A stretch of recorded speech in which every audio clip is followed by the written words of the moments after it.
Mga ka-vlog, ito ang controversial na issue sa lipunan natin ngayon. Ang bigat. Ito bagong sain. Nagapunan na kami. Ito na lang ang natira. Yan ang natirang bigat. Tapos na kaming maghapunan. Ito ang natirang kanin. Papakita ko sa inyo mga ka-vlog kung binili kong bigas. Mga nakakaisang linggo na.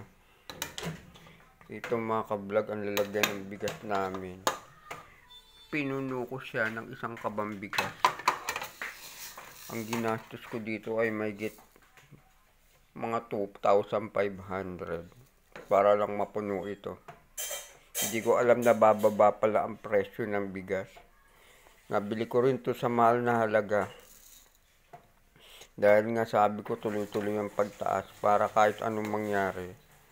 Meron na kaming nakareding bigas, isang kaban. Kaso dahil sa executive order ng ating Pangulo, nagkaroon ng ceiling na price to 41 to 45 pesos ang presyo ng bigas.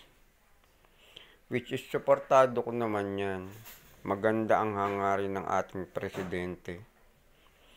Kaya lang, may lumabas pang isang order na magbibigay ng ayuda sa mga rice retailer. Yan ang hindi ko masuportahan. Kasi napakayayaman na ng mga retailer, bibigyan mo pa ng 15,000 pesos na ayuda. Ba't hindi na lang sa ating mahihirap o mga bumibili ng bigas ipinamigay yung pera? Ibinili ng maraming bigas tapos pinamigay na lang dun sa mga bawat barangay. Eh di lahat ng tao may bigas. Yun lang naman ang himutok ko mga ka-vlog.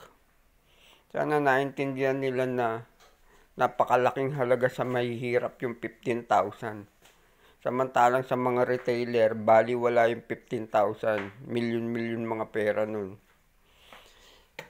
Sana like, share, and follow nyo lang itong topic natin tungkol sa nagmamahal na bigas. Thank you mga ka-vlog. Dadating din ng araw, magiging sagana tayo sa bigas. Mumura din yan. Like, share, and follow. Thank you mga ka-vlog. Thank you. Ito na lang natirang ulam na isda. Simot lahat para sa pusa na to.